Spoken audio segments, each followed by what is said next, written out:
Desde el gran arriba, ella abrió su oído al gran abajo.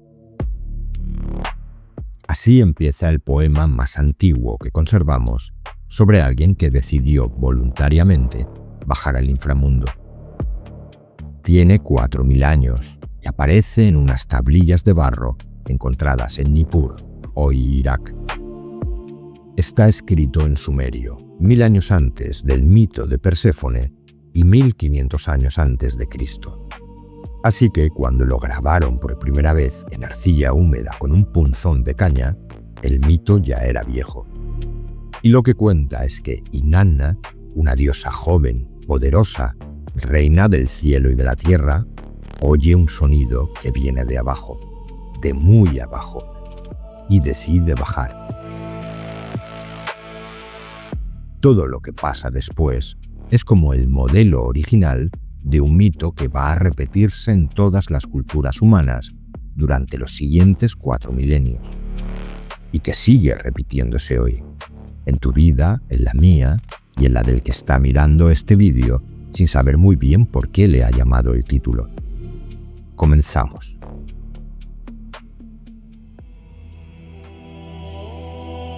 Su nombre es Inanna, y en la versión acadia posterior se llamará Ishtar, y en el Antiguo Testamento aparecerá como Astarte. Ella es la diosa del amor, de la guerra, del deseo, de la abundancia, y tenía templos en Uruk, en Nippur y en Akkad.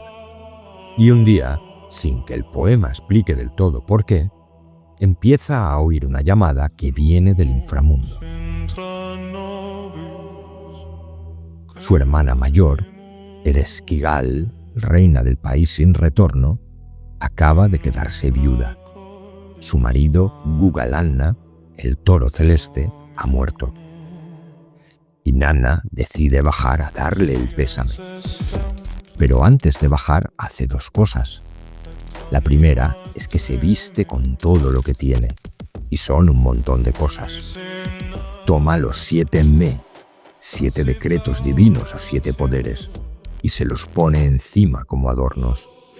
La corona suburra en la cabeza, las pequeñas cuentas de lapislázuli en el cuello, una doble hilera de cuentas en el pecho, un peto sobre el que están grabadas las palabras «Ven, hombre, ven», un anillo de oro en la muñeca, la vara y la cuerda de medir, también de lapislázuli, y la túnica real cubriéndolo todo.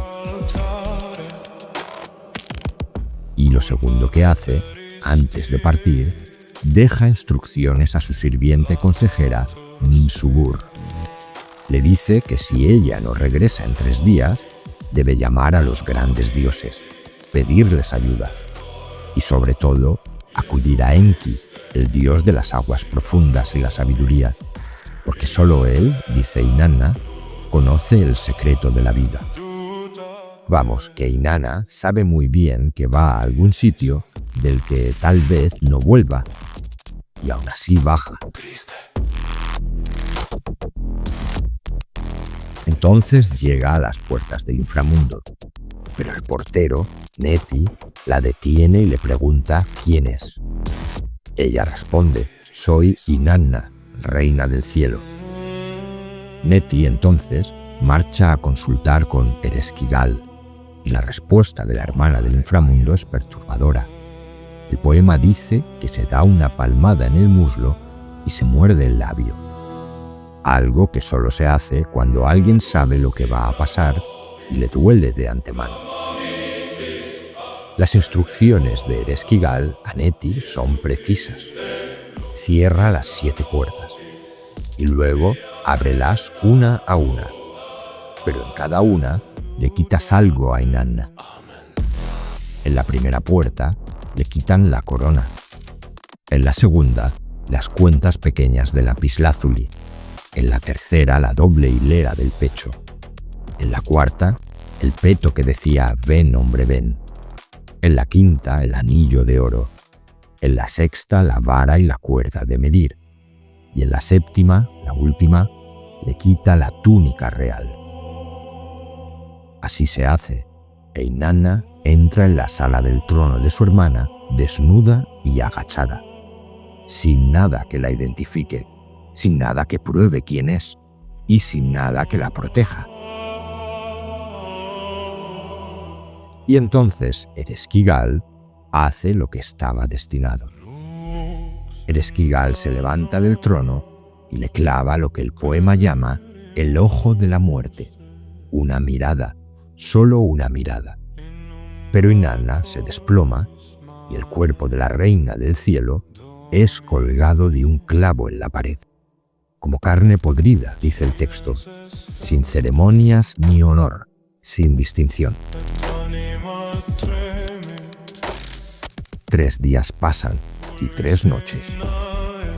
Arriba, Ninsubur, al ver que los días habían transcurrido e Inanna no había regresado, cumple con lo pactado y va a los grandes dioses pidiendo socorro. Enlil, el dios del viento, no la ayuda. Nanna, la luna, tampoco. Ninguno quiere meterse con las leyes del país sin retorno. Pero finalmente llega a Enki. Y Enki es distinto. Enki es el dios sabio que vive en las aguas profundas y conoce los secretos. El que ha pensado en estas cosas antes de que pasaran. Y lo que hace es como poco raro. Coge la suciedad de debajo de las uñas de sus dedos, barro, restos, algo casi grotesco, y con ese material crea 2 pequeños seres a los que el poema llama Kurgarra y Galatur, seres ambiguos, sin género claro, pequeños, casi invisibles, y les da una misión muy concreta: bajar al inframundo y encontrar a Ereshkigal. Pero no deben pedirle el cuerpo de Inanna a Ereshkigal, eso sería un error. Lo que tienen que hacer es otra cosa.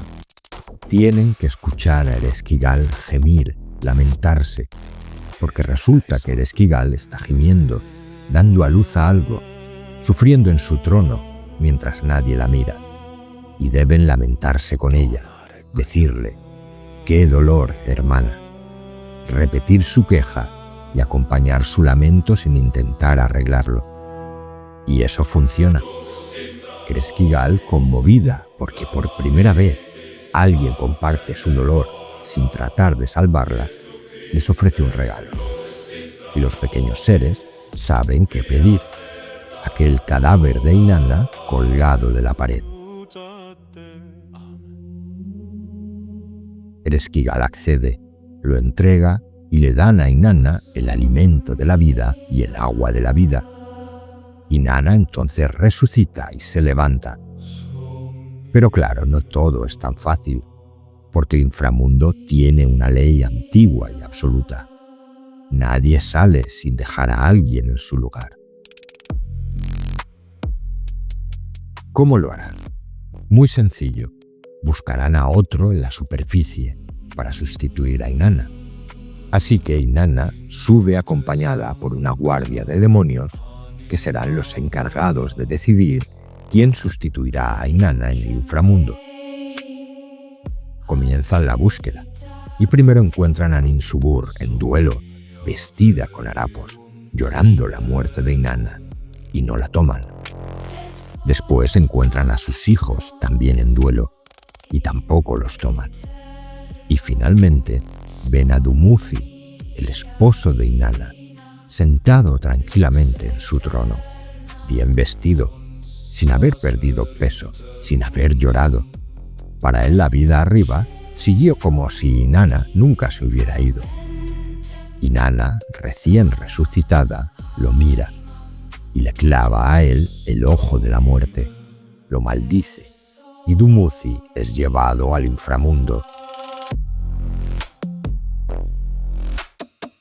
Su hermana, Gestinanna, se ofrece a sustituirlo medio año cada año, y desde entonces, dice el poema, las estaciones existen.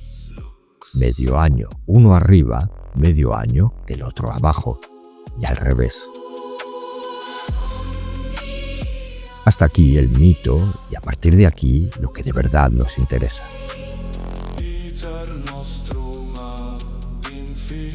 Bien, 1000 años después de que las tablillas de Inanna se enterraran bajo la arena de Nippur, Los griegos contaron lo de Perséfone, raptada por Hades, comiendo la granada, condenada a pasar parte del año bajo tierra. Te habrás dado cuenta que la estructura es la misma. Y 1500 años después, en Palestina, uno de los evangelistas escribió que un hijo de Dios había bajado a los infiernos durante 3 días antes de resucitar. 3 días, justamente. En el norte de África, Isis bajaba a buscar a Osiris. En la mística cristiana medieval, San Juan de la Cruz hablará de la noche oscura del alma. Y ya en el siglo XX, Carl Gustav Jung llamará a esto la nequia, el descenso al inframundo de uno mismo, que para él era condición indispensable del proceso de individuación. No hay subida sin bajada previa. Lo escribió y lo repitió toda su vida. ¿Por qué seguimos contando esto? La respuesta es sencilla. Lo seguimos contando porque lo seguimos viviendo y está muy vigente. Mientras un ser humano siga teniendo crisis, pérdidas, desplomes, depresiones que parecen sin sentido, fracasos que parecen finales, este mito va a seguir trabajando. Lo cuenta cualquier cultura, porque cualquier cultura tiene seres humanos, y los seres humanos descendemos, no es opcional. Lo único opcional es cómo lo entendemos. Y primero hay que comprender que aquí hay 3 arquetipos cruzándose, y vamos a verlos. El primero es el más visible, el despojamiento del poder individual, el vaciamiento. Inanna no entra al inframundo con sus poderes intactos, entra perdiéndolos, uno por puerta. Y el detalle es que ella no se los quita a ella misma, se los quitan. Hay una diferencia abismal en renunciar a algo, y otra es que algo sea arrebatado. Silvia Brinton Perera, analista junguiana, escribió en 1981 un libro pequeño y demoledor llamado Descenso a la diosa, un camino de iniciación para mujeres.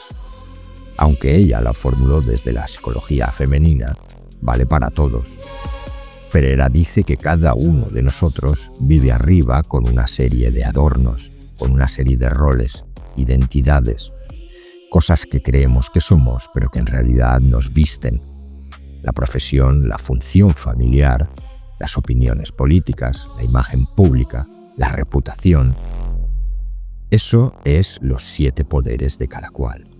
Digo 7, pero pueden ser 9 o 15 o 60. Lo importante es que están ahí, que los confundimos con nosotros mismos.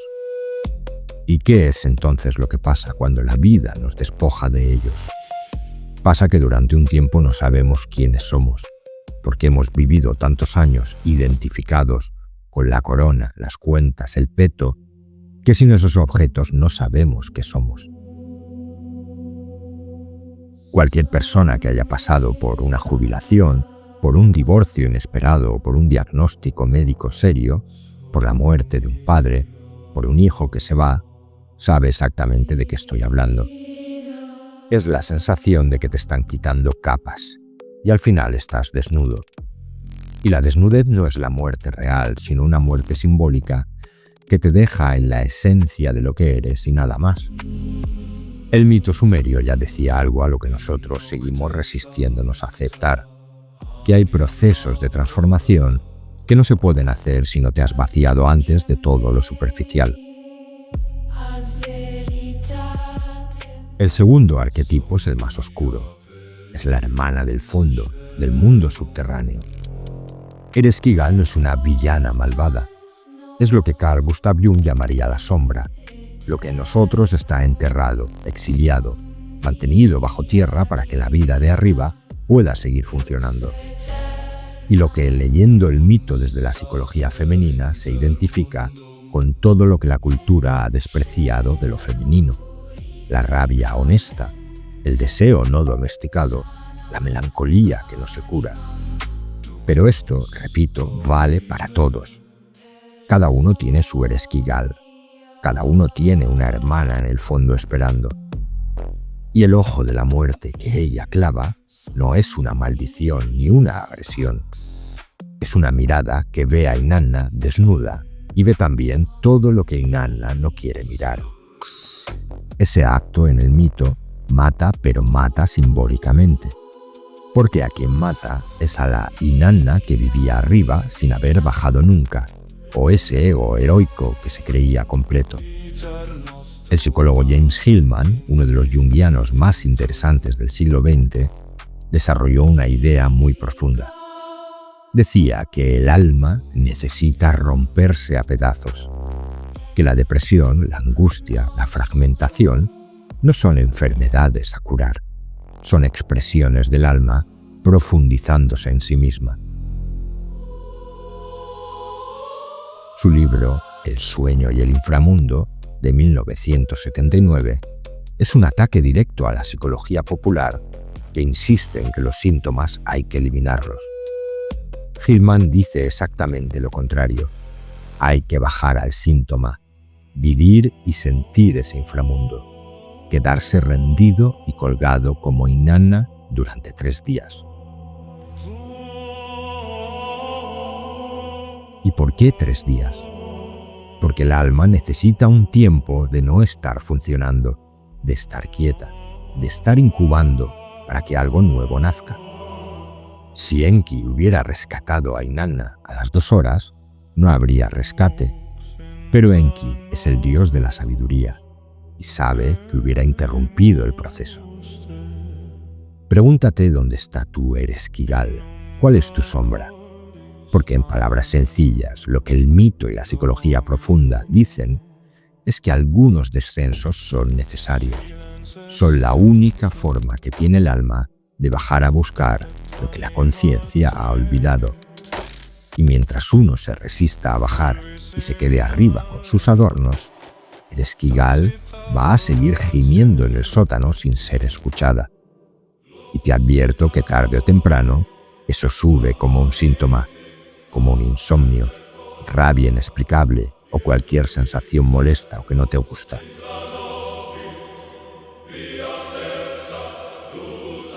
Y queda el tercer arquetipo, que es muy importante, la ley del sustituto.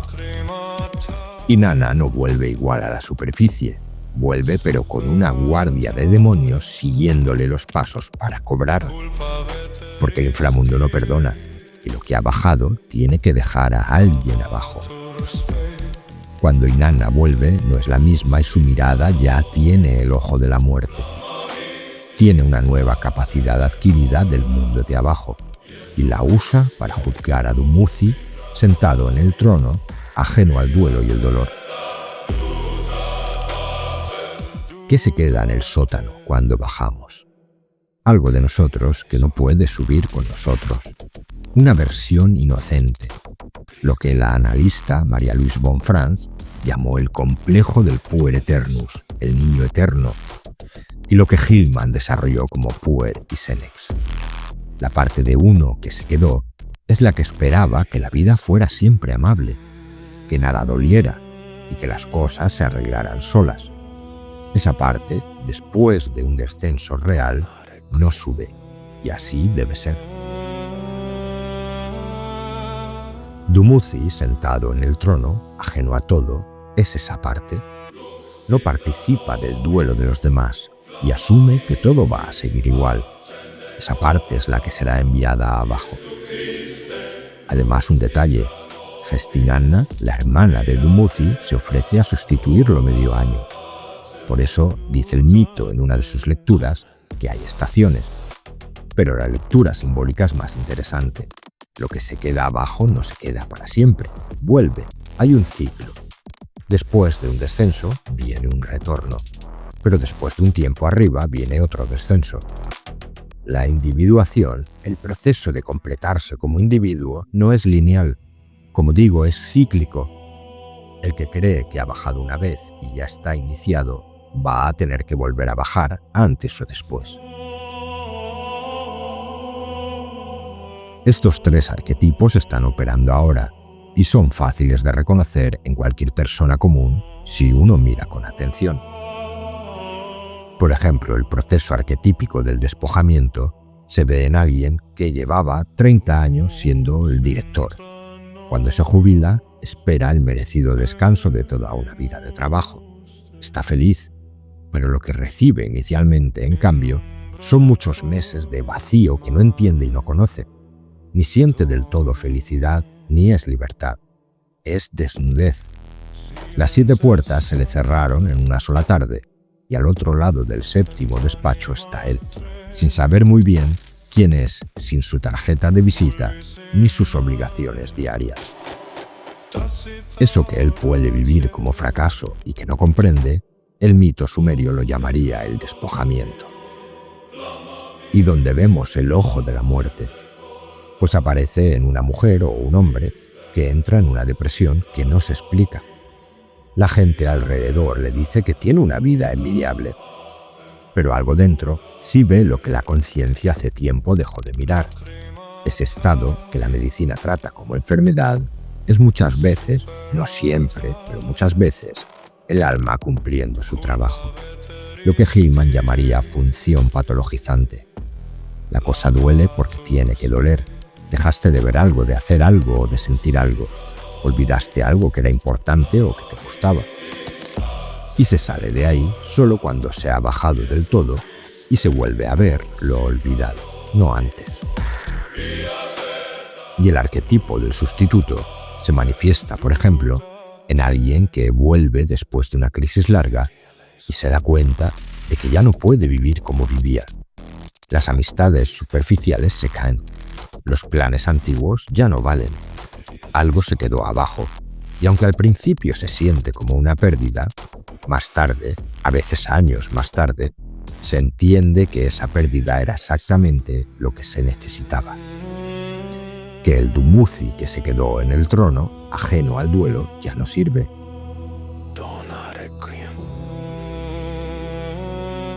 Estas no son historias antiguas. Estoy contando cosas que cualquiera puede vivir en cualquier momento. Cuando empecé a leer sobre Inanna para preparar este vídeo, me sorprendió muchísimo la edad del mito. Tiene 4000 años y además fue escrito por alguien cuyo nombre no conocemos, en una lengua que se dejó de hablar 200 años después de ser escrito. 4000 años después, seguimos resistiéndonos a aceptarlo. Pagamos cursos para no descender a nuestras profundidades y hacemos todo lo posible para no oír la voz de Ereshkigal susurrando: «Te dije que vendrías».